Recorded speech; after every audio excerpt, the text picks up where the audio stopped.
So good afternoon, I guess. Well, no, for most of the country, it's still good morning. Good morning, and welcome to the annual general membership meeting of the American Discovery Trail Society. My name is Carol Tomhave. I am the part-time administrator for the American Discovery Trail Society, and we are very glad that you chose to give some of your weekend time today to hear more about what's been happening with the trail, and we appreciate your involvement. Just a couple of logistical things before we begin. We do request that you mute yourself during the meeting. We will have a question, answer, comment time at the end, but that way, we don't have to worry about ambulance sirens or dogs barking or things like that during the meeting. And everybody is pretty Zoom literate at this point in our time and culture, but you might want to be on speaker view. Now, where you would find that on your computer is different from person to person or your device, but we will be doing screen sharing with slides at several points in the meeting today, and it helps with that. Plus, the various folks from our team here at the Society will be large and in charge on your screen if you are in speaker view. This meeting is being recorded, and probably about a week after the meeting, we will upload it to our YouTube channel. So if you would like to share it with friends or family, or see it again yourself, will be able to find it there. We will send out an email blast when it is ready to everyone who attended, as well as our entire email list. So you don't have to try to remember. So again, welcome. Thank you for being here. And at this point, I would like to introduce our president, Eric Seaborg, to give you the State of the Union address. All right, thank you, Carol.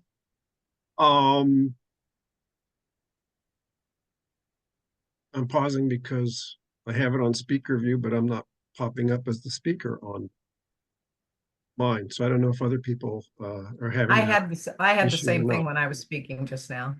Okay. I will add to what Carol said, that about questions and comments. If you have a question or comment, you might want to put it in the chat so that we'll know that it's there and can be aware of it to address it later. And the chat function is, if you get your cursor down to the bottom of your screen, you'll see it. You can just click on it and it'll give you a chance to write in your question or comment.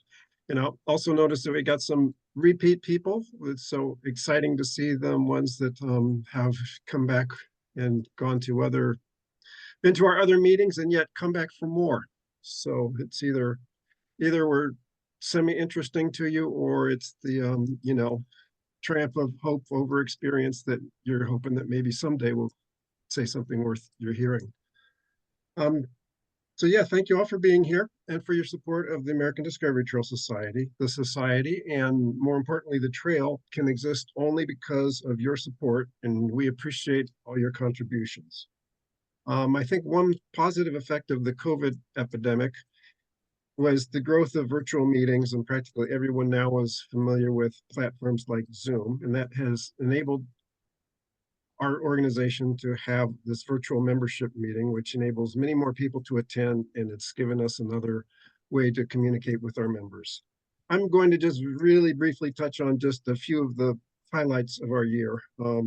The organization continues to be financially sound. It's making progress in all of our goals of improving the trail route and trail experience, increasing the amount of signage, and raising the public profile of the trail. However, I will start with our biggest and saddest news of the year, which I have to relate, and that is that our longtime administrator, Carol Tomhave, is about to retire. And any of you who have interacted with Carol know what a joy she is to work with. She brought a new energy, competence, and efficiency to the American Discovery Trail Society, constantly going above and beyond the call of duty, and always with a smile and with grace. We really can't say enough good things about Carol. We'll miss her terribly, and I just want to publicly recognize all she has done to keep the society moving ahead, professionalizing the office, and keeping all of us on the board on the straight and narrow. Um,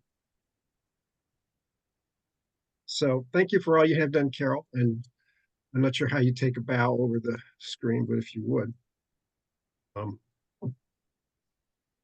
and there, somebody just put up a big heart, which I agree with.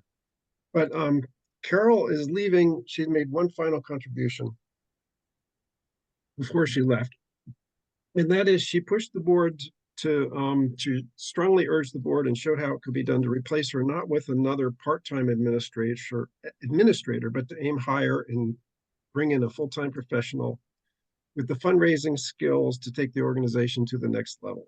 So we remain a vibrant organization, but we're too small to do justice to the task we set out for ourselves. And for several years, we have felt we were on the cusp of breaking through to the next level, but we never got over the hump.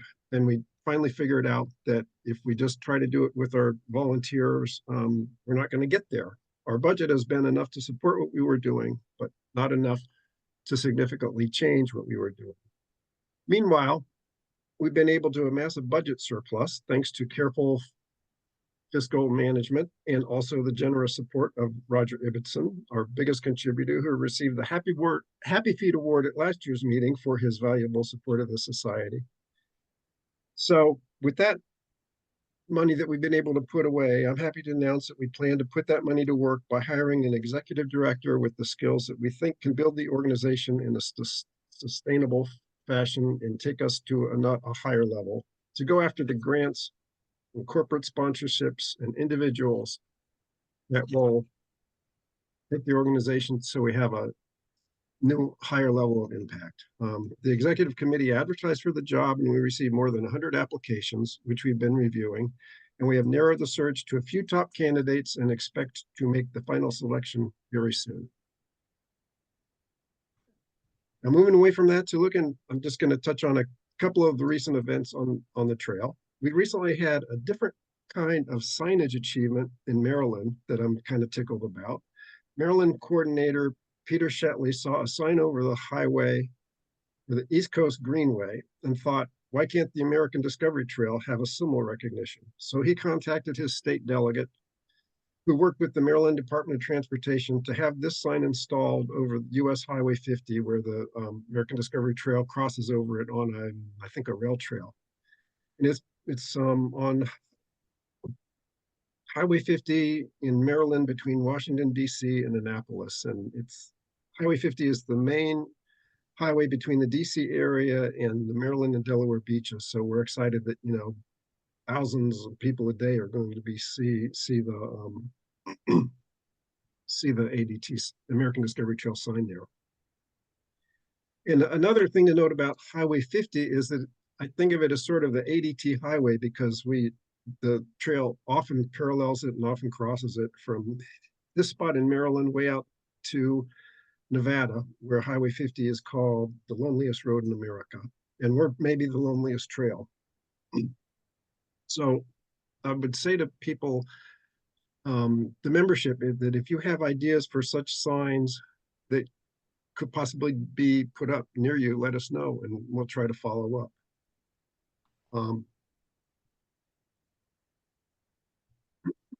Another milestone we saw in 2024, excuse me, was the year started with a bang for the ADT when Brianna DeSanctis reached the Pacific Ocean to become the first solo woman to do a continuous hike of all 6,800 miles of the trail, including both the southern and northern branches through the Midwest. Her trip was covered in USA Today and on TV stations across the country, so that led to a wave of publicity, and she's now a bit of a celebrity going out and giving talks about her adventure. And I looked for this picture because she said her favorite parts of the trail were the most remote, with no one around for miles, as in nowhere, Nevada, which, as I said, is maybe the loneliest trail in America. She was away from home for 2 years to accomplish her goal. She's not the only one going coast to coast. There's quite a few coast to coasters out there this year that you might follow on our Facebook page. Another goal we have of the trail, of course,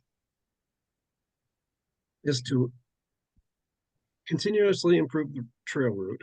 And that happened in the last year, just in kind of mostly small ways. The River to River Trail Society in Southern Illinois found a more sustainable route for that trail that we follow through Southern Illinois with more gradual grades and that are less subject to erosion. California State Parks Department recommended a couple of short ADT reroutes that got us off of roads and onto their trails.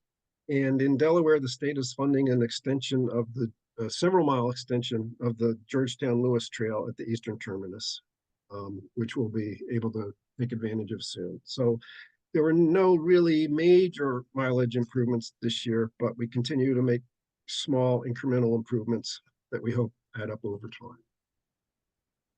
Now, the other major project we have of this year is that we launched a major project called the Trail Towns Initiative. And I'm going to turn the screen over to Harold Draper, our Missouri State Coordinator and a member of the committee working on Trail Towns, to tell you a little about that project.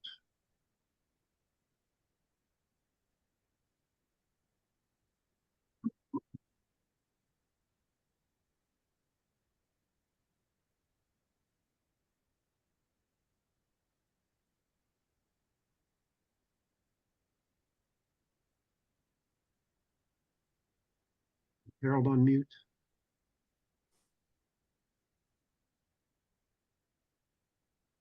Hello, this is Harold. Can you see the screen share?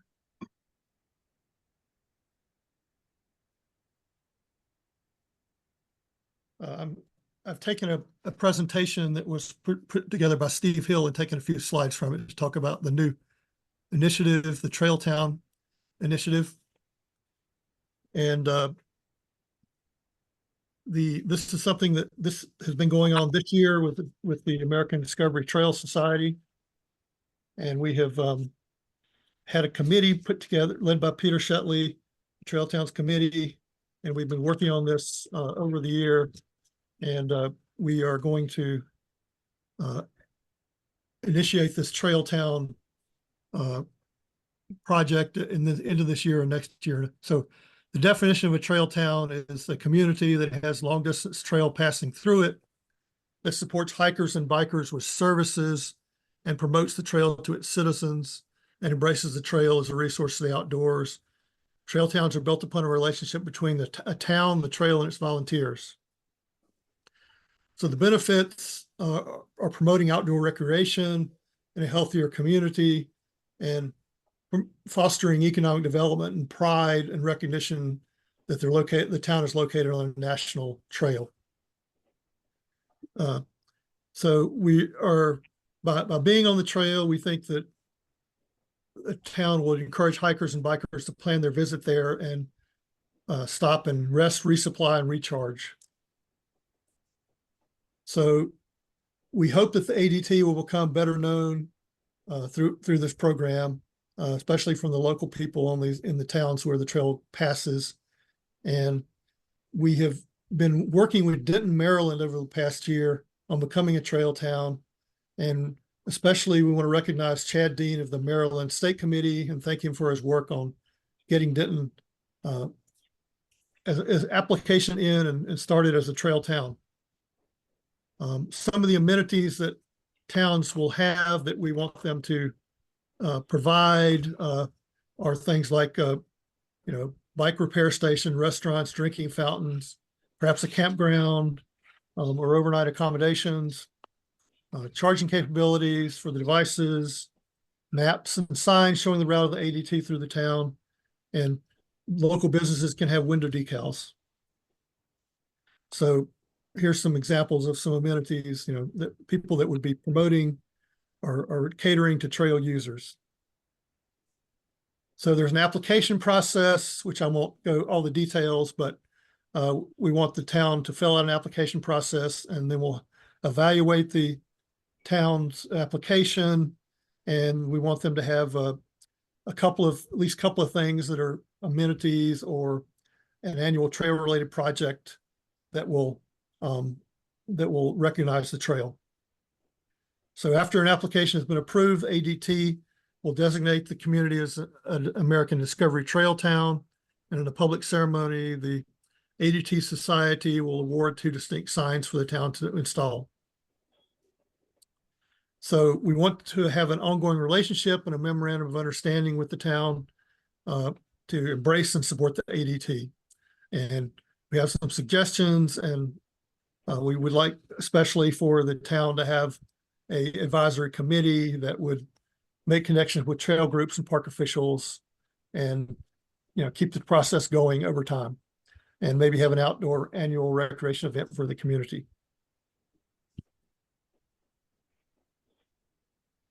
So that's our program, and that's what we hope to have, hope to attract towns across the country to be in this Trail Town program. So with that, I think the next is Laurel Foote, newsletter editor, and she's going to talk about our volunteer award.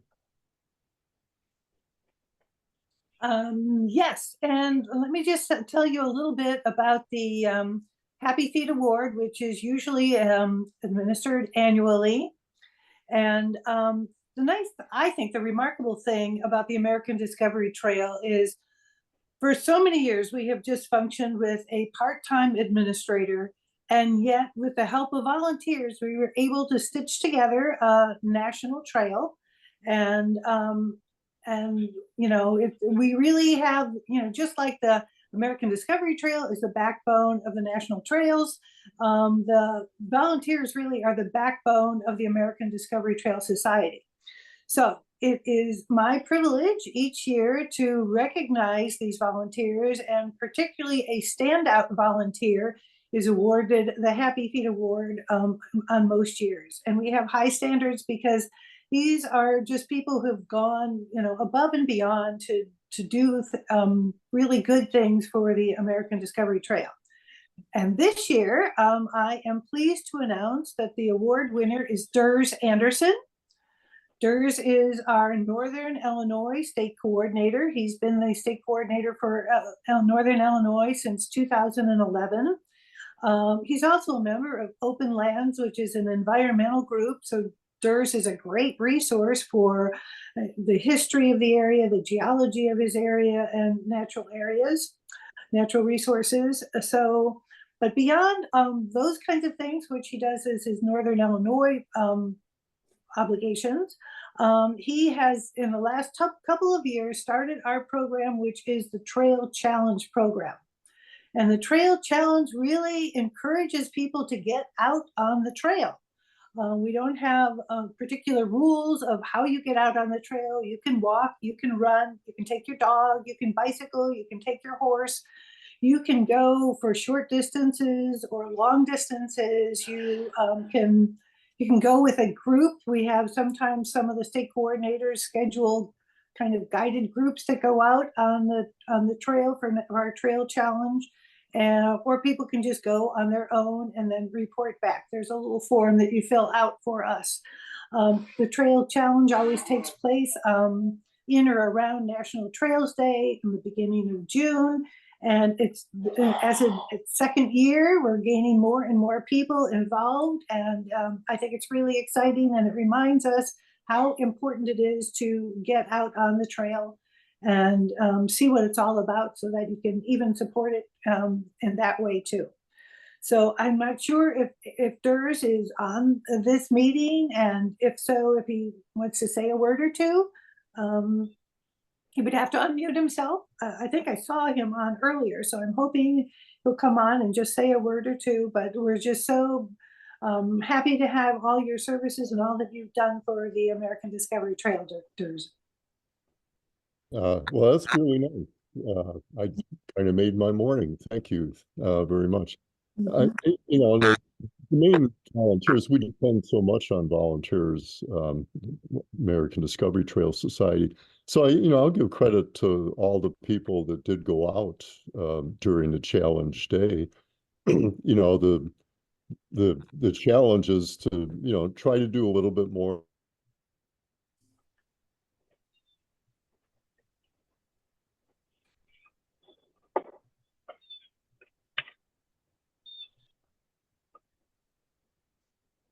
very gratifying to hear the stories at the end of the event.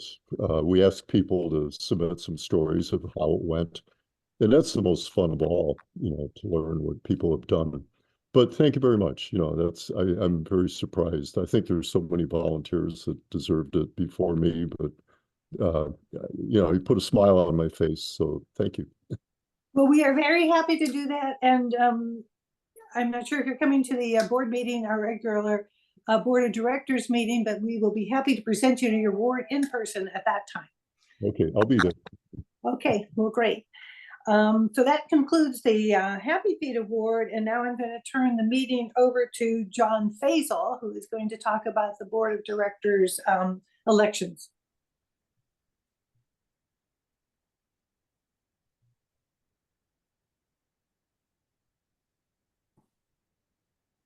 There, I think I've gotten myself unmuted. And thank you, Laurel. And what you've been talking about, volunteers. Volunteers are really the backbone of any organization to be successful. And the American Discovery Trail Society over the years has been so fortunate to have so many different people who have contributed their time, energy, expertise in making the American Discovery Trail as successful as it's become over the years. And one part of that are our state coordinators and people who don't necessarily live on the American Discovery Trail, but volunteer in other ways. And my job this year is chairman of the membership committee to the board of directors. And I'm one of these fortunate people to have some experts assisting me, and Laurel Foote, who just spoke a moment ago, Lori Van Hook, and of course our president, Eric Seaborg. And our job was to continue this project of keeping and adding to our board of directors people with skill sets that complement one another and who are dedicated to the outdoors, to trails, and the American Discovery Trail in particular. And after we have reviewed the applicants for membership to the American Discovery Trail Society Board of Directors for our 2-year term beginning today and extending for the next 2 years until our annual membership meeting in 2026. It's a 2-year term. And rather than going through everything with their backgrounds, Carol sent out with the other information several days ago, the candidates that we're talking about, which is on your screen right now, and their bios, which are rather extensive. And if you haven't had an opportunity to go through and read their bios, I think you will be super impressed with what they've done and what they are continuing to do to make not only the American Discovery Trail a viable amenity to the American trail system, but also to other organizations that they are involved with that complement the outdoors. And so with this, the nominating committee is right now submitting the names of the following people that are on your screen for membership to the American Discovery Trail Society Board of Directors. And to complete the process, this is an opportunity for all of you who are here today to be able to vote on these people that we've nominated. And that responsibility, I'm turning back to our president, Eric Seaborg, to do the parliamentary procedures to accomplish that. Eric? Okay. In order, we just take them as a slate, and if you would like to vote yes, you can raise your hand, and you can raise your hand by, if you take your cursor down to the bottom of the screen, you'll see a thing that says reactions. And if you click on reactions and you can click on raise your hand, you'll get an icon like I just did. So If we could get yes votes from people.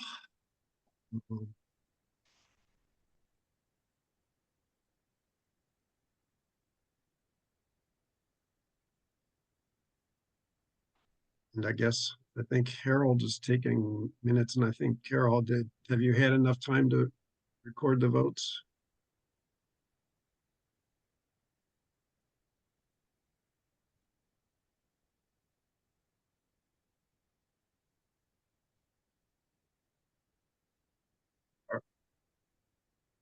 I see a Dawn Potter hand up and a John Faisal hand up. Okay, now I'm gonna assume we've had enough time, so if you can lower your hand.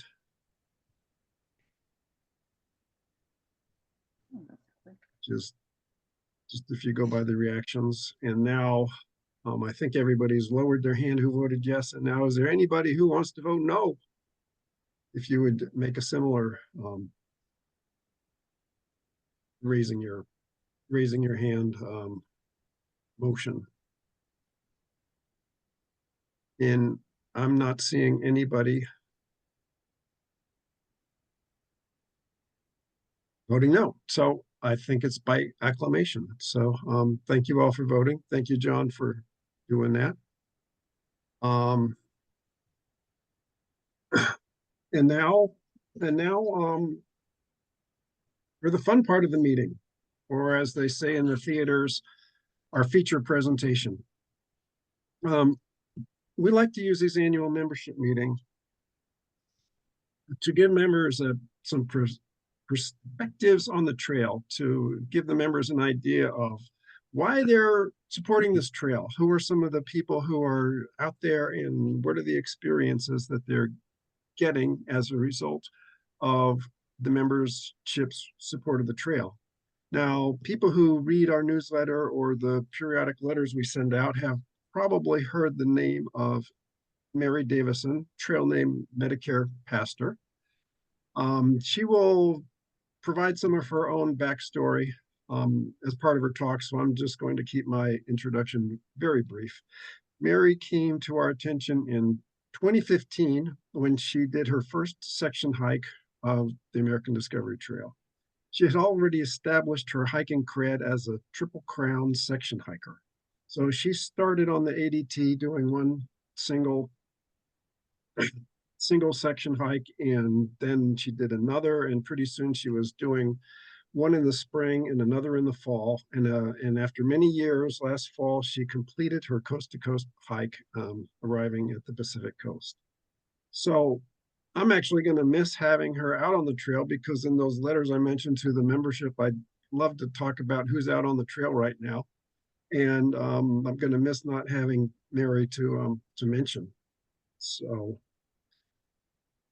but that's my problem. So without further ado, though, I'm going to turn this over to Mary to so she's going to tell us a little about her hikes, I guess I should say.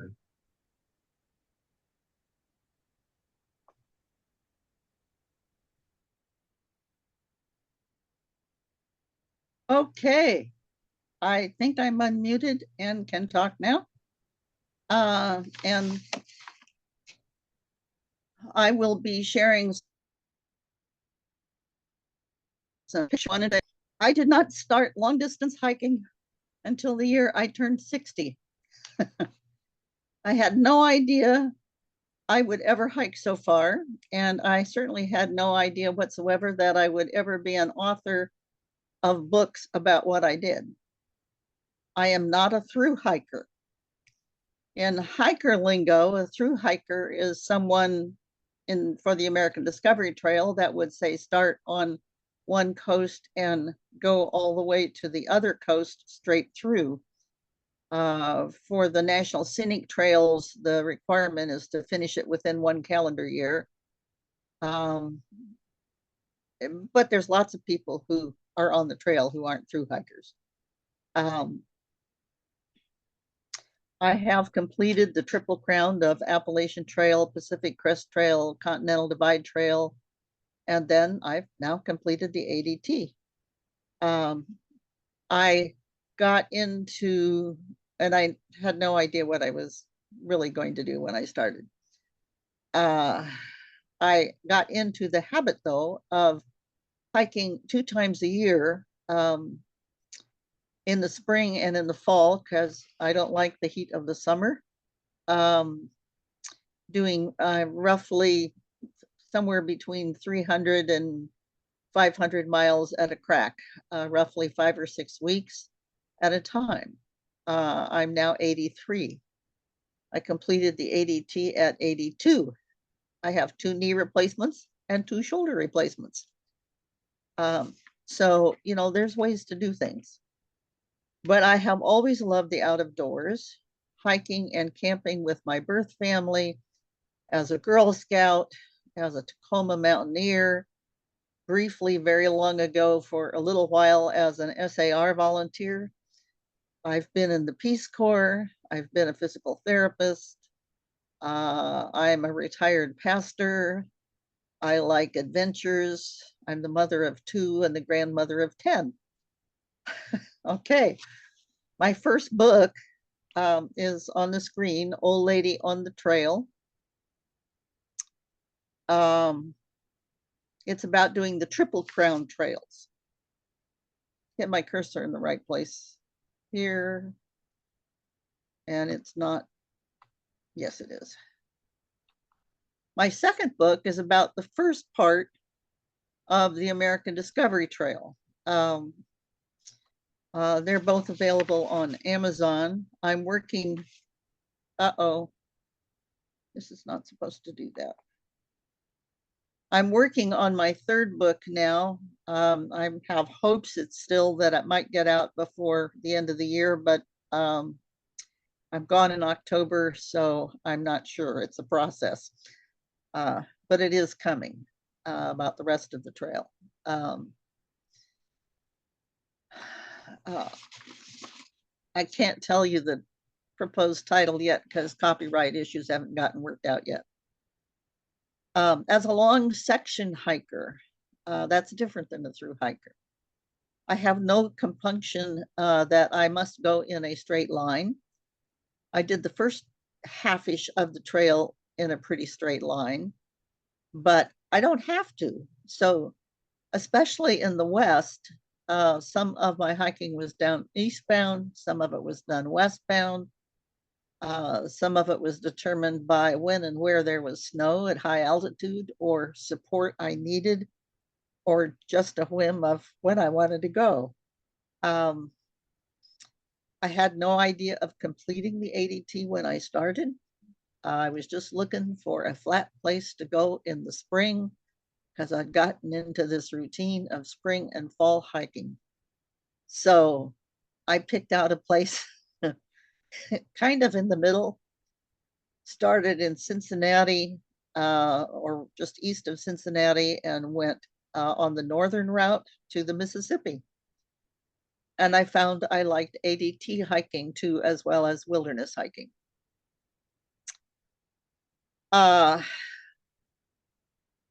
Planning. When you're old, you have to train. At 40, pack on your back and kind of go do whatever you want, and you may pay for it with pain, but you can do it. I can't now. I have to train for whatever I want to do. So you start when you're training with wherever you are. I start every year with 2 blocks and build it up to what I want to be able to accomplish in a day on the trail. And whatever state you're going through, the topography has a lot to do with how you train. I'm going to go through Nebraska. It's pretty flat. I just want to get so I can do a long way. And I don't plan the long days long distance hikers do often because I'm old. So I'm trying to stick to 13 to 15 miles, even on flat terrain. I need to figure out how I get food. And that requires a lot of planning. looking at the turn by turns, trying to think how I'm going to find people who can help me, because I don't want to carry any more than 5 days worth of food at a time. So planning takes a lot of time and training takes a lot of time. And then to start off on this trail, I read some journals on .com and realized I needed to be able to interact with people. Well, let's see. I sold Girl Scout cookies when I was a little kid and knocked on doors because you could do that back then. I'm not sure Girl Scouts are allowed to do that anymore. So I knocked on doors, and my regular spiel goes like this. Hi, my name is Mary Davison, and I'm walking on the American Discovery Trail. It goes coast to coast, and you've probably never heard about it, but it goes right by your house. And I'm really tired now, and I need to find a place to put up my tent. May I put up my tent in your yard, please? And I've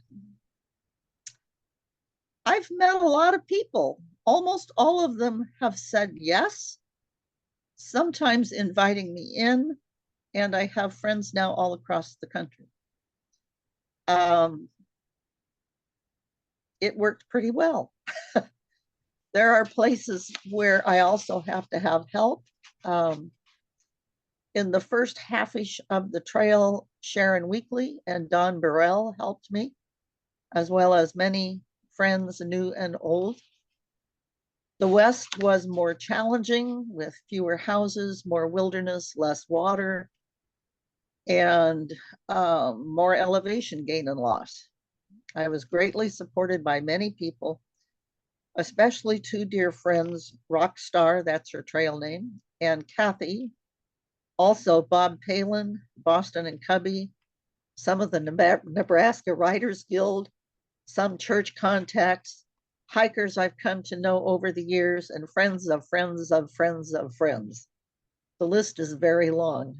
And I made it to Lemontour Beach last October, footsteps connecting from ocean to ocean. And I have some pictures to share with you if I can figure out how to make this go. You know that. That's that trail. I did this northern route. So my first start was the northern part of that little red line. And that's where Don Burrell dropped me one night when it was about to pour. And they did have a picnic shelter, and I put up the tent, sort of. This is below Cincinnati. This is one of the first doors I knocked on. They had a picnic table in their yard, and I thought that would be a good place.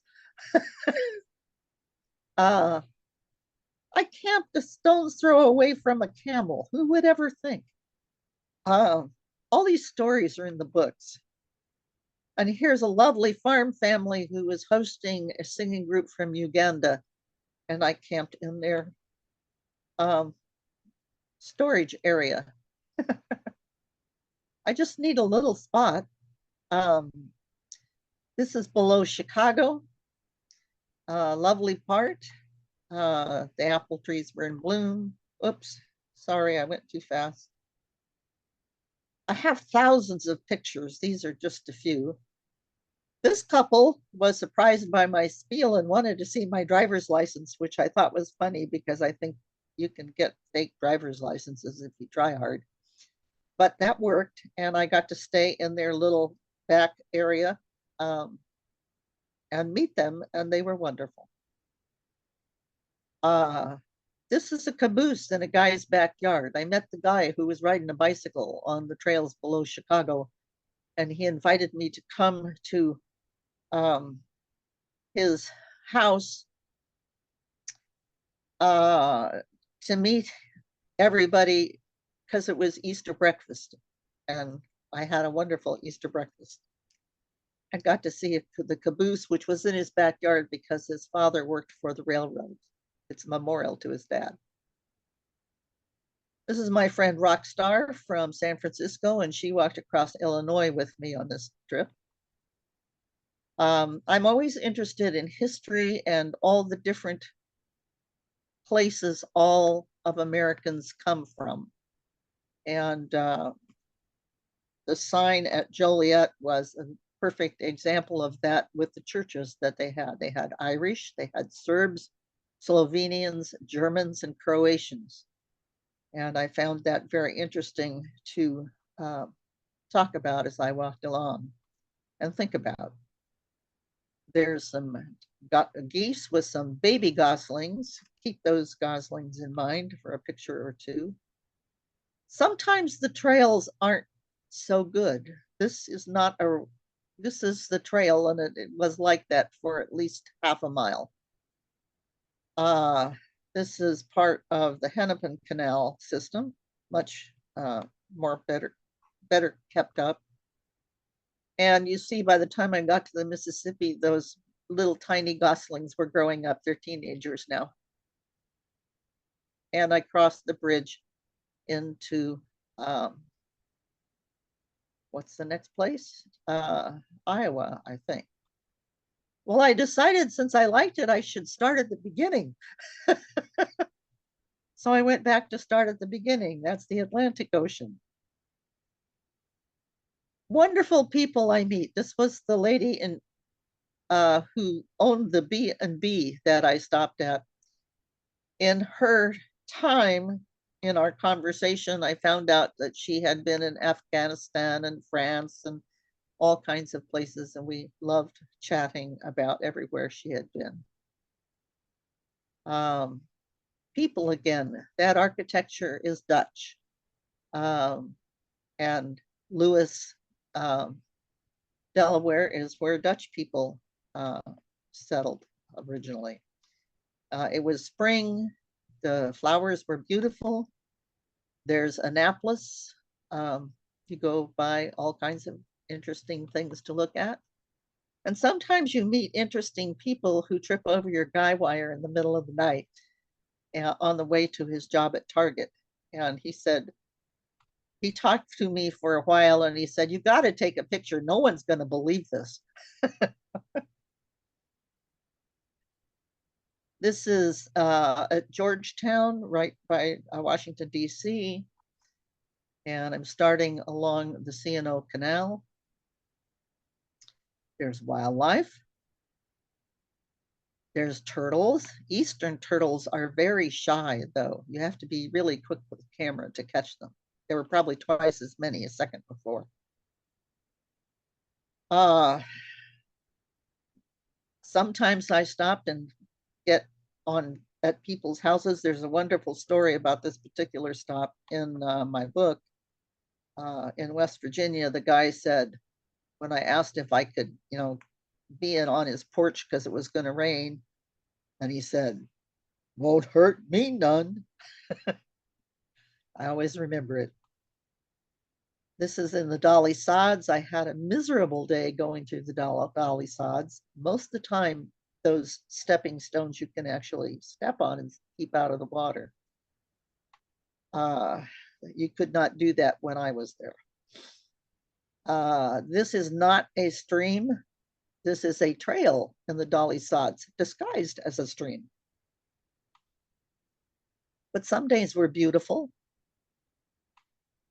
Some views were beautiful on the rivers, still going through West Virginia. And this lovely couple, I met them because I walked and the lady was out walking. And they're both music directors at the biggest church, Methodist church in West Virginia. I had a lovely time staying with them. Well, then I was going onward the next year. And there's someone you know and love, Sharon Weekly. And I went through Hocking Hills, which is a tourist trap, but it's a tourist trap of the very best kind. Many beautiful, beautiful things to see in there. Sometimes the doors I knocked on happened to be in a trailer park. And these lovely couple not only let me pitch my tent there, but fed me ice cream and cookies for dessert. Whoops. Sorry.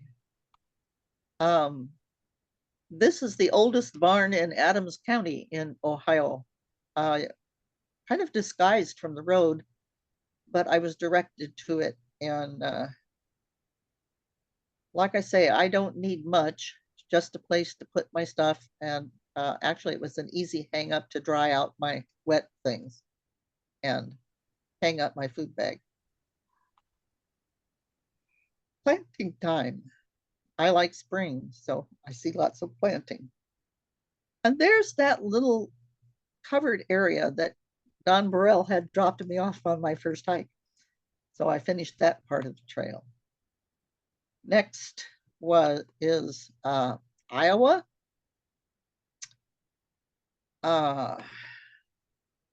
This is the Checktown Bridge at Cedar Rapids. A beautiful sunset. I knocked on this door for a place to put my tent. They found a heated outbuilding that was lovely. And then they said, well, come on in. Here's your towel. There's the shower. We have to go somewhere. And they left me in charge of everything. And people are wonderful. I just met lots of wonderful people.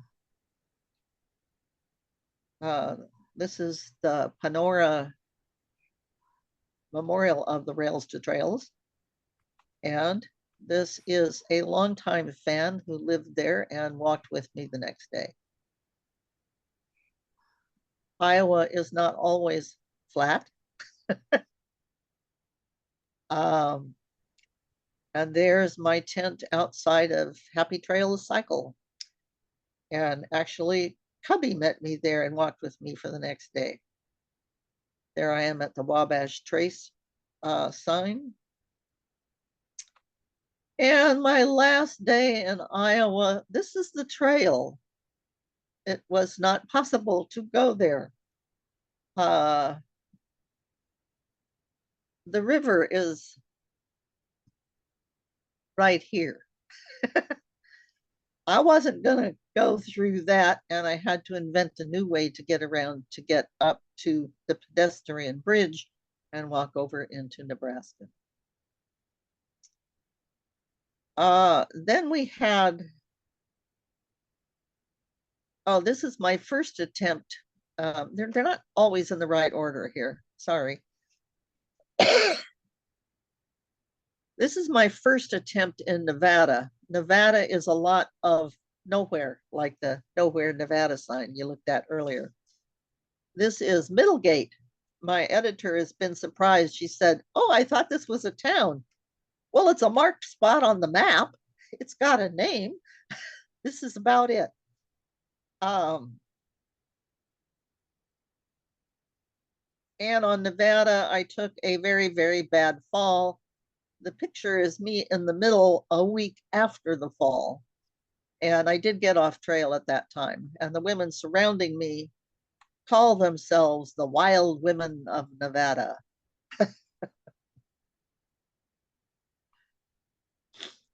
This is another year. This is part of Utah. This is looking into Dark Canyon,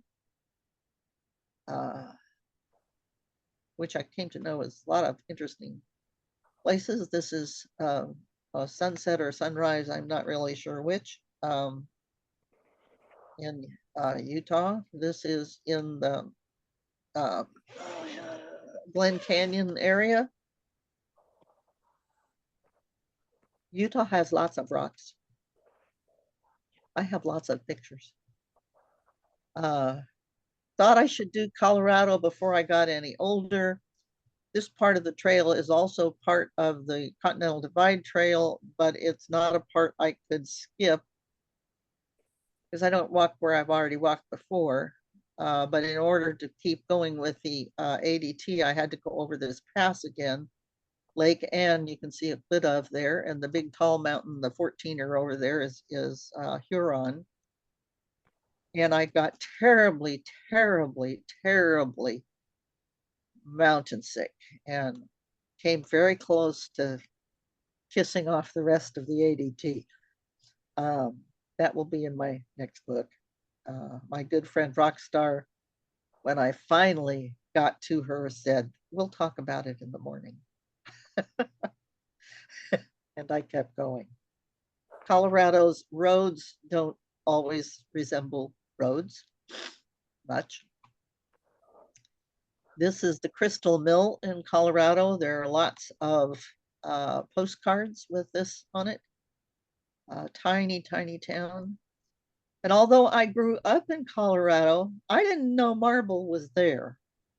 Marble, Colorado has Carrera quality marble. Oops, gotta go back.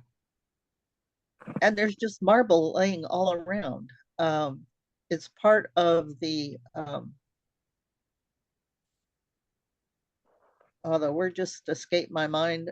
In Washington, D.C., it's part of the Washington Monument, but there's a huge block of Colorado marble that is part of the, I can't think of the proper word, the unknown serviceman's tomb. That's not the right title, but you might get the idea. And there's just all this marble laying around. I've never seen parking areas marked out with chunks of marble before. That was different. A lot of Colorado is high. I have on about everything I can have on. It was cold because you're high. This is probably at about 12,000 feet or thereabouts. I walked east toward Denver. This is the Red Rocks Amphitheater, where there's lots of productions put on. I remembered seeing Brigadoon there when I was a kid. This is going into Denver on the Platte River Trail. That's a prairie dog town. See all those little prairie dogs sticking up? Then we had COVID. And then I went to do, with Boston and Cubby's help and a lot of other people's help, it was time to do Nebraska. The ADT, I don't know where it's routed now, but it needs to be routed. It needs to be routed there, which is Pioneer Courage Park, which is in Omaha. And it's a block off of where the trail went, but I couldn't go where the trail went because it was blocked off by a new parking lot and lots of fences. And my Nebraska Writers Guild person had told me to take this road anyway. This stretches for 6 blocks and is a beautiful introduction to Nebraska and its history. And if the trail has not been changed, I heartily recommend that it get changed because going by this was a perfect way to start Nebraska. Nebraska's a combination of old and new. Yes, it's flat. Yes, it also has a lot of history, and I did a lot of thinking. And there's a lot of my thinking in the book that is coming out. There's the Platte River. People call it the river that's, 2 inches deep and a half a mile wide. This is now again in Utah. If you look way down at the bottom of that little V, that's the Colorado River. And here's on a similar, I'm going from Canyonlands back to Moab. And that's the La Salle Mountains that are behind, and I will be going over the shoulders of those two. This is along the Cocopelli Trail. Again, this is the Colorado River. Fall is a wonderful time to go through Utah. Wonderful. Well, I'm still stitching things together. This is on eastern Colorado, and you can see how the Rockies rise up. It's flat, flat, flat, and then it's not. And this is a little bit of eastern, western Nevada. I'm just trying to stitch things together. This is some of Utah. There I am when Bob Palin came to meet me. That's Biff in the corner. Bob Palin is the one who suggested I start wearing the hunter vest. It's good on highways too. They can see me a lot. I was having trouble finding my way through Nevada on the new route with any kind of support. But by now I have fans on Facebook, and the ex-husband of a fan was happy to support me through a bunch of Nevada. And these are wild horses, a particular herd that he had named them all because they come to his house to get cookies.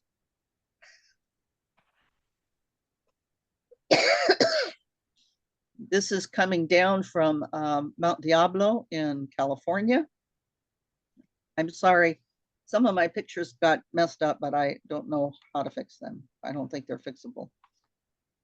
This is me by the Golden Gate Bridge, which I walked over with 100 billion other tourists. And I finally finished at Le Montour Beach. And I guess if anybody is still around and wants to ask me questions, they can. You have to unmute yourself, I assume, if you want to ask me any questions. Yeah, I have a question. This is Eric Seaborg. And the first thing I want to point out is that despite some of those pictures, the American Discovery Trail is not a water trail. And most people don't bring a canoe to do it. No. But I wanted my question was, your first book about the American Discovery Trail the title was Aren't You Afraid? And you had some Yes. interesting thoughts about that. So I just wanted to ask you to talk about that a little. Like why the book was called that, and what was your response? Well, when I give talks and show slides, people find out I'm traveling solo most of the time. They're always asking me, in the West, they ask me, aren't you afraid of the bears? In the East, they ask me, aren't you afraid of all the people? And my answer is no. Why are we afraid of everyone we don't know? I knocked on doors and met people whom I consider my friends all the way across the United States. They never knew me. They didn't know the trail existed. Most of them. Some of them did. A few. I met people. There's a few times I was turned down. There are a few good reasons to turn me down. And sometimes people would have turned me down because they're afraid of me. I'm a little old lady with white hair, but I have a pack on my back. Going through Nebraska, I had a lot of cop stops, and a lot of people thought I was homeless because they've never heard of a trail and never heard of anybody walking anywhere. But I raise a question. What is in that book? I can't seem to write unless I have a theme going with it, along with it. Why are we afraid? Why do we think we need to be afraid of everybody we don't know? Why are we so sure the world is full of awful people and only the ones we know personally are any good? It's simply not true. I was turned down because some people rent and they were afraid that they would get in trouble with their landlord, and that's a perfectly good reason to turn me down. I had on my very first trip on the ADT, I had 2 turned downs by guys who said, well, I'm on house arrest and I don't think my parole officer would like it if you stopped. That's a perfectly good reason to turn me down. Thank you. I'll go on. But 99% of anything I needed was granted to me. One of the hardest things, though, about the trail is the stuff we don't like to talk about. It's finding a place to go to the bathroom. That is, I'm not a 20 and 30 mile a day hiker. I'm not on a bicycle. I can't go at a top speed between towns. How do I find a place to pee? It's really a difficult issue. And I think one reason some cops followed my progress across Nebraska was I might have been seen once. But you know, it's a bodily process and we got to do it. And it is difficult in Nebraska where all the farmers think trees are weeds and the corn's not up yet to hide behind.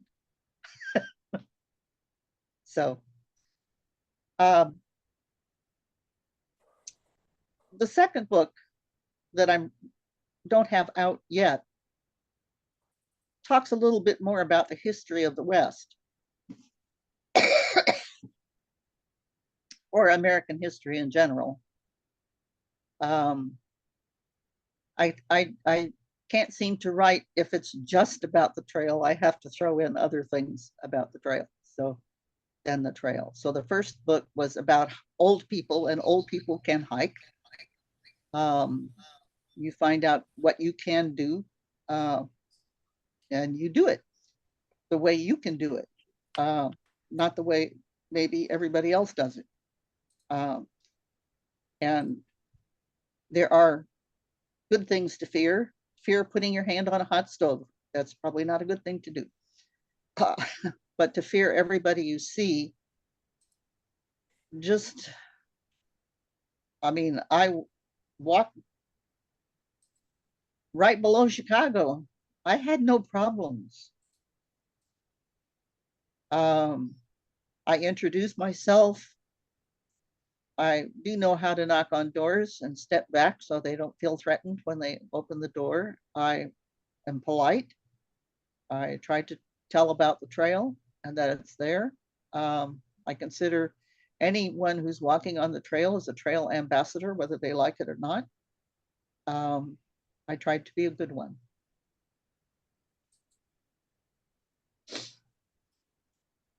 Sometimes I was invited in. Sometimes I got beds. I tried not to eat the food that was offered because I don't want a heavy pack to carry out of there. But I met wonderful people and I connected with lots of people from my past who happen to live all over everywhere. And then you get in so that you ask people, do you know anybody who lives in Nebraska? Do you know anybody who lives here or there or wherever? Or once I got started writing, my books are online, and so I have all kinds of people who look at that, and I will say, gee, in such a month I'm going to be walking where. Does anybody know anybody who lives anywhere there? And it's just amazing how things work out. I walked across the Central Valley of California and I had a bed and a shower. I mean, it was planned because it was all planned first. But because I asked who knew who, I had a bed and a shower every night. Really? Asking gets you a lot of stuff. Any more questions?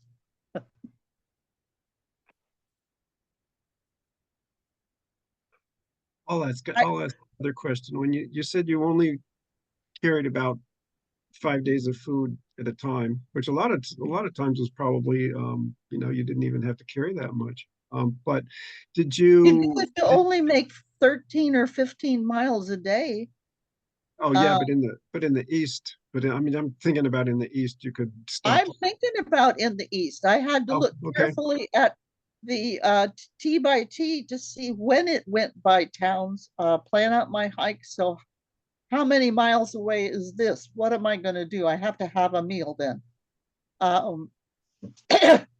And sometimes, yes, I could get meals in some towns, but I don't want to stop and go shopping every day either. And sometimes towns don't have what they're listed to have. And or if it's a big town, I had to do a lot of sleuthing on my computer to find out how far away from a trail some services might be. If you're on a bicycle, it goes a whole lot faster. And in the first book, I also talked about Ohio. You know, Nevada was the hardest state. The next hardest states, Utah and Ohio, for different reasons. Actually, Utah was a dream because of Bob Palin. But in Ohio, the coordinator then was a biker. So he knew how to bike it fine. But if you're a hiker and want to do the trails, the Buckeye Trail, at the time I traveled it, the directions had been written a long time before with things like, look at the big pile of wood across the valley and head for it. Well, you know what? That pile of wood was not there anymore. The trails were full of brambles. And I ended up having to do a lot of bike trails because the hiker trails were not being maintained. And I passed signs that were in dedication to so-and-so who maintained this trail until his death. And then I'm thinking, and after he died, nobody else looked at it forever. There were some really hard places in Ohio. Hard to get through. And the signage, you know, this has been over time. So the signage is still a real big problem a lot of places. In Nebraska, are wonderful. Where they live, there were signs, but he's had a whole lot of trouble putting up signs in other counties because Nebraska has kind of an underlying suspicion about people who just go through. And I think that's from historical reasons. And he'd talk to people and suggest that signs were a good thing and then say, we don't want any strangers walking through our town. So there's no signs there. It's still a problem. I'm sorry, I have someone else asking me a question. I was just gonna ask you whether you stayed in any motels or inns along the way, or did you stop in restaurants and so forth? When I found them and when they were there, yes. At the appropriate time of day, I would stay in motels, especially when I had Rockstar with me. She likes the finer things of life. I would stay in motels. I stayed in and I would arrange to have a food drop when I had an actual address. I could send my food that I would need for the next section to, say, a B&B that I was going to be staying at, or a motel that I knew I would be staying at. I stumbled upon restaurants, but I don't always hit them at the right time of day. And again, there's a huge difference between doing this trail on bikes and doing this trail on foot, and doing this trail at 20 or 30 years of age, and doing this trail at 70 and 80 years of age. You can't walk as far, as fast, as long. I'm sorry, that's just part of life. And I would meet people. I met someone in Stromsburg B&B, and she says, how can you do that? And this is a 30-year-old. And she says, I walked 3 miles one day and I was exhausted. And I said, well, no, I walked 15 miles yesterday. But you have to train to be able to do that when you're old. Can be done.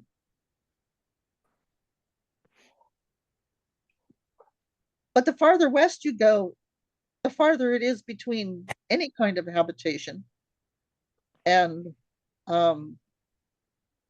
restaurants aren't terribly common. But you know, I know how to plan. And I knew how far I could probably walk in a day. And then some days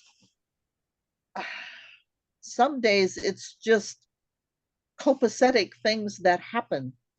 I went too early in the spring for Eastern Colorado. Well, I wanted to go then, but the weather turned bad. I had dinner with some people from a church, and they immediately got on the phone and found me support down the trail. Several other people. So I had all kinds of support when I thought I would be camping outside in 20-degree weather. Things just happen. It's called trail magic.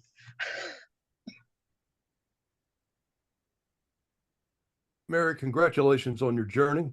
I would be interested to know, how did you hear about the American Discovery Trail after doing the Triple Crown? I heard about the American Discovery Trail because if you are on trailjournals.com, which I was, that's the only reason I can write all these books is because I do a trail journal.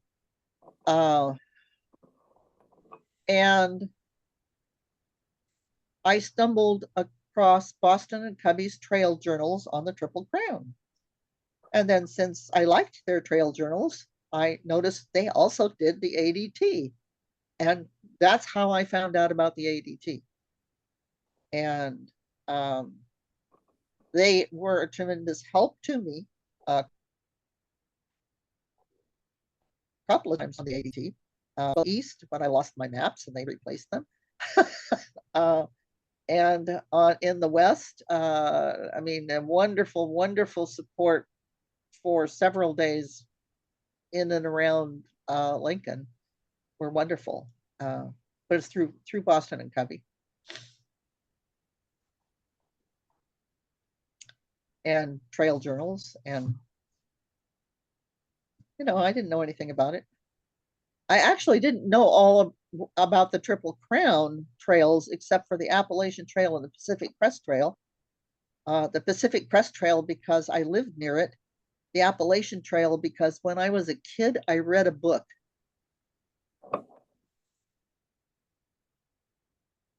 When I was probably 10 years old about Appalachian Trail. That got me started on trails. Sharon either left me a chat and I didn't. I think she might have been saying goodbye. I don't know.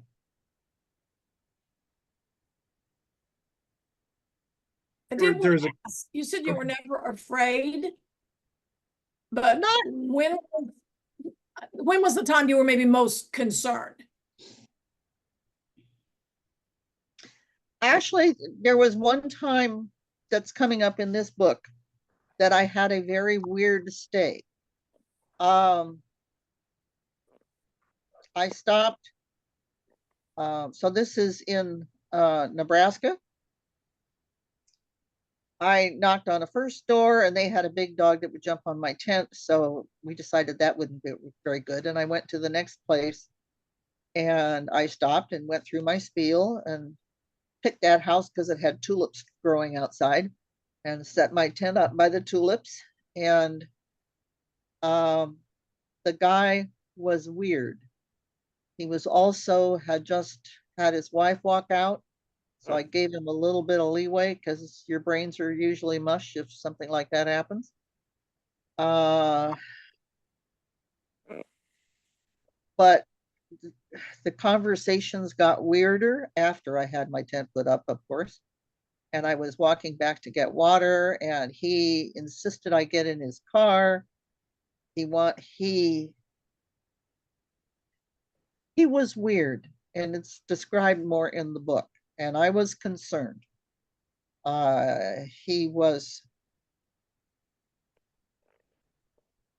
his line of conversation was almost always almost an attack.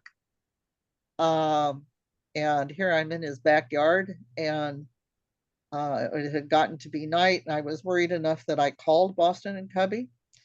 And they suggested I go on, but I don't think it's very safe to walk on at night or knock on a door at night. That's not a good plan. So he wanted me then to get in his camping trailer, and I thought, I'm not getting out of my tent until morning. And I got out of there.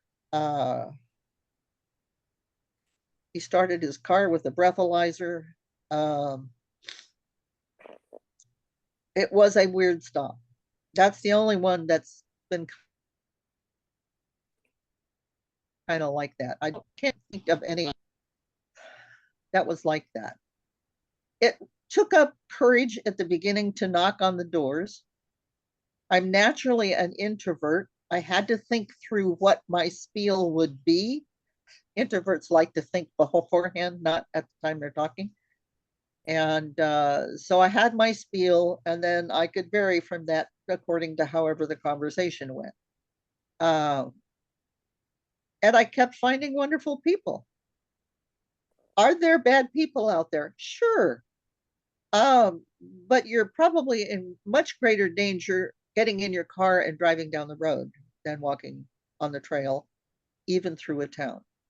And I know people, well, I talk a little bit about this in this book, actually, because I'm old now and think about these things. I know people who have died outside a motel room because they slipped and fell and hit their head on the curb. I know people who had that happen.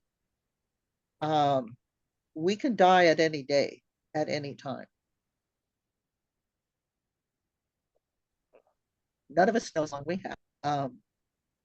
2 days before I finished this trail on the ocean, the Pacific Ocean, they were searching for the remains of a camper who had decided to go swimming, and a shark got him. He was no doubt far younger than me and thought he had the whole rest of his life to live. None of us know. Nobody knows how long you have. We have the time we have. So the question is, what are you going to do with it? We can't, in most cases, we can't precisely say when we're going to die, unless we choose to take our own life. We don't know how much time we have. We might as well have some fun and go see some sights while we're waiting around. I just met so many wonderful people once I got started doing it. Was it difficult to do that first door knock? Yes. They got progressively better, and I got progressively experienced by finding people. And sometimes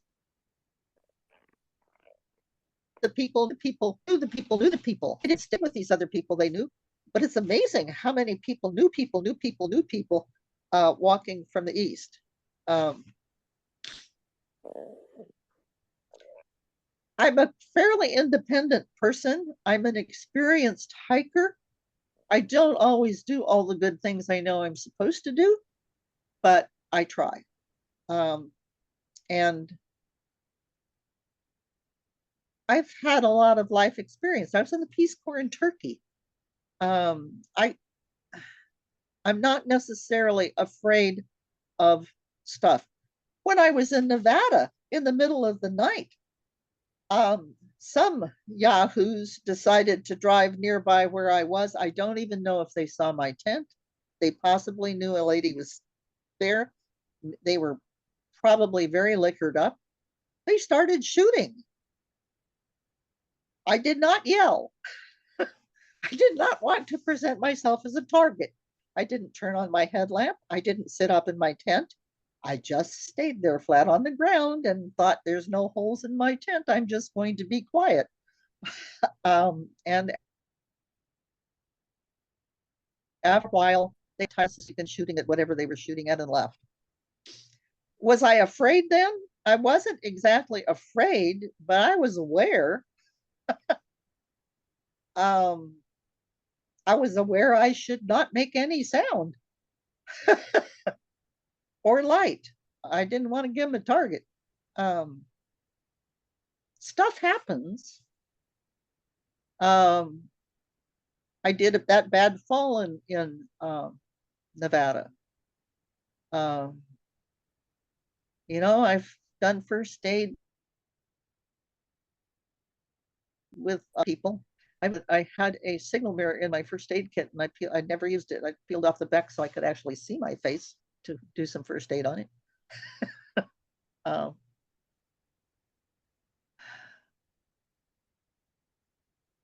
I'm not an unexperienced hiker, but the ADT is a different kind of trail and required some different skills. I don't know if that, I hope that answers your question somewhat.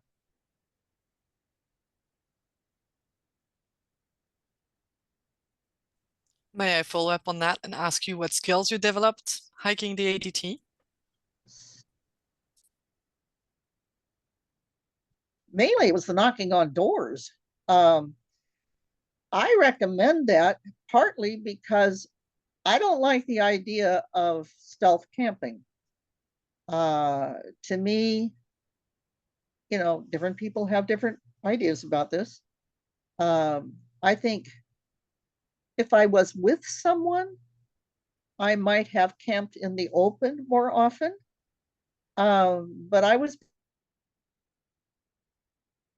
by myself, and when you know, don't too much to do it, but it's actually safer, except for that weird guy. Because if people grant you the permission to stay in their yard, the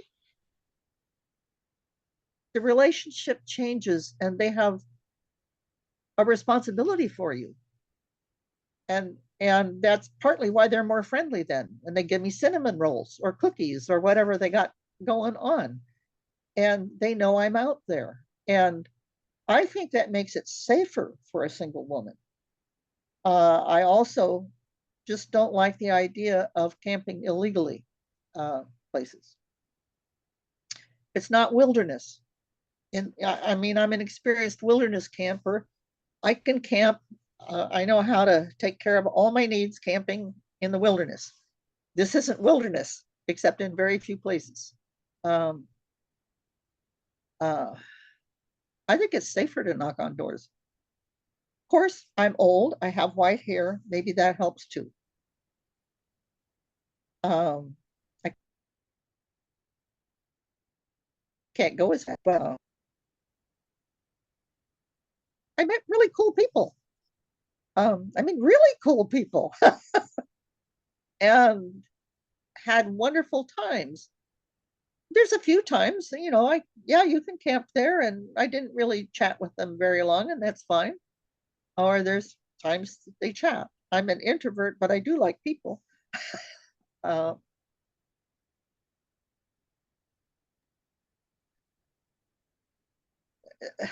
already kind of had that skill because I'm also a pastor and redeveloped a church. So I have knocked on doors before, but I hadn't knocked on doors in the same way. The thing I had the most difficulty with in many places was, how can I relieve my bodily needs? Where in the world can I find a place to do that that is not in public? That was the hardest part of this trail, except for some of the stuff in the West, which was having altitude sickness and going through the Arc Dome wilderness. And the fact that another place in Nevada, because I am older and altitude sickness is, I used to live in Colorado and climb 14ers, but you know, I don't live there anymore, and altitude affects me a lot. So I did not want to go over the shoulder of Mount Jefferson because there's no way I could have done it without camping high. And so I went on a alternate route that I'm sure no one has been on for years and years and years and years. That was very overgrown, and I was kind of foolish to do it, but I did it, and I'm glad I did it. And when I met a local on the other side, he said, "You went through the bottom land?" And if the Forest Service, I mean, it used to be a road, or at least a track, a Jeep track. And a local later told me, well, there used to be a Jeep track through there that wasn't too bad. But if you don't maintain something, it doesn't stay. Yeah. And that was a large adventure. Mary, this is John Faisal out in California. I have a comment more than a question, and that is many of us online right now have hiked or biked or covered a lot of the American Discovery Trail in different parts closer to where they live, or a number of people have done the whole thing like you have. I've run across the United States, and what I've hearing from you and from other people who have done it is that it's kind of a discovery. That's the reason we call it an American Discovery Trail. Not only are you discovering new places, yes, but you're also discovering new ways to travel and new ways to meet people and new ways to do different things. And that's what I found, because if you look at people that you meet and you don't discuss religion and politics, we're all the same. I don't care where you are. It's all, it's a discovery of ourselves and the people who share the United States with us. And all of that, I find, I read your one book about being afraid, very interesting, and your comments today are very enlightening and I think thought-provoking. But I just want to thank you for sharing all of your ideas and thoughts and where you're going from here. And the important thing is, I'm 5 years older than you are, and I'm still out there. And so age is a state of mind. It's not any more than that. You can do what you want to if you set your mind to it. And it's an exciting world out there. And regardless, everybody out there should follow their own, whatever it is, have a bucket list. And if the bucket list is getting empty, go find something put in it. So anyway, Mary, thank you very much. I really appreciate, we all do, what you have been doing and what you continue to do in your writings. I love connections. I love the connections. Yeah, that's enough. Mary, I want to thank you also, because of reading your book, I learned about American Discovery Trail. So I really appreciate it. It's really lots of fun, and I loved your book. I'm looking forward to your next book. Thank you, thank you, thank you. It's coming. Yay. There is the southern route to do. Yeah, I have a couple. Everybody says age is just a number, but it's actually more than that. And I have a couple of other issues that probably I have done my last long distance trail. That doesn't mean I have stopped hiking. But I don't have plans to do a long one. I mean, it takes me years to accomplish long ones. I know there's a southern route. I haven't been on that. I have to catch up with a lot of life I put aside while I went and did all these trails. So we'll see what happens. There's always a chance something else will catch my attention. I'm not done yet. All right. Well, as others have said, thank you for sharing with us today. And thank you for being here. Yes. And my screen is going a little weird with this thing that says Q&A and comments, and it's doubled up. So I don't know if that's just me or. Oh, really? Yeah. Oh, I guess it is just me then. Carol, did you have some closing comments? Just to thank, also to thank Mary and to thank everyone who was here and with us and for the interesting conversation on the chat. And as I said at the beginning of the meeting, this is recorded and it will be going on our YouTube channel probably within a week or so. We'll send out an email when that is there if you would like to let others know about it or review anything again. You can see here my email address, info@discoverytrail.org. If you are interested in volunteering in any way, and if you are on and you are not a member of the society, that you can see here on this screen our email, which is not our email, excuse me, our website, which is discoverytrail.org. And if you just put that in /memberships, you'll find the place to join there. And we would love to have you get more involved at any time. So thank you very much, everyone, for being here today.